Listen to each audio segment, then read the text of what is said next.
Okay, in this video, we're going to do problem 34. Renee places $18,000 into an account when his granddaughter is born. If the account earns 5% compounded quarterly, how much will be in the account in 21 years? How much of that is interest? So this is a two-part question. I'm going to show you two ways. I'm going to show you how to use the formula, and then I'm going to show you how to use the app in the graphing calculator. So I already kind of have a shell over here.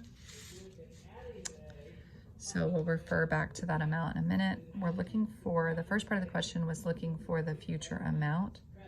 So that's going to be A equals, he invested $18,000, 1 plus our interest rate, when we consult back to the problem, was 5%. When you use the formula, you do have to change it to a decimal over, it was compounded. It said compounded quarterly. Notice I put that in italicized, so that's 4. Then 4 times the amount of years. I believe it said 21 years. Let me change that to 21 years. And so now it's just a calculator problem. So let's go put that. Again, this is not the app. This is just doing PEMDAS.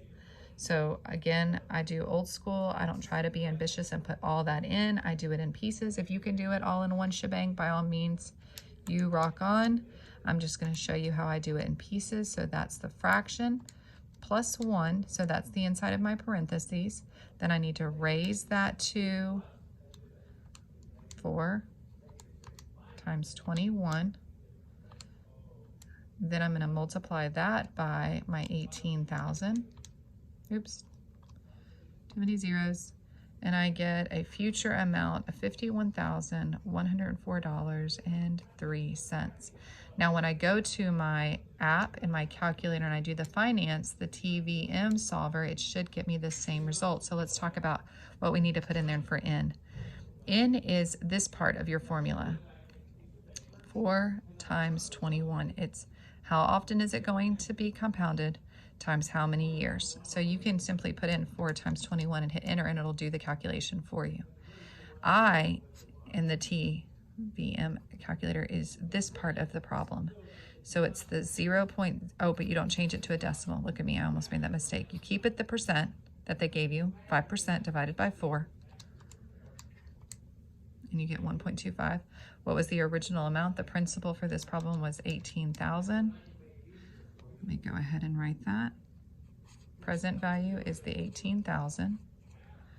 Again, no payments, so put 0. And we're getting the future value.